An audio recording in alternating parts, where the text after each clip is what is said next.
និចាអ្នកធ្វើសំណងព្រឹកចេញពីមុងឃើញតែស៊ីម៉ងទាំងបេ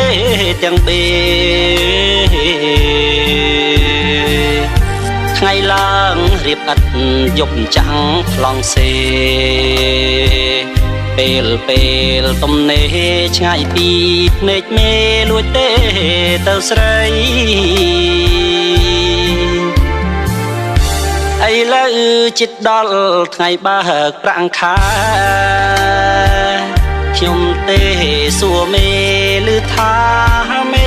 បើអើយមេកាតែមិនដឹងបាត់លោកមេទៅណាឮតែគេថាលោកបងមេកាបើកលុយរត់បាត់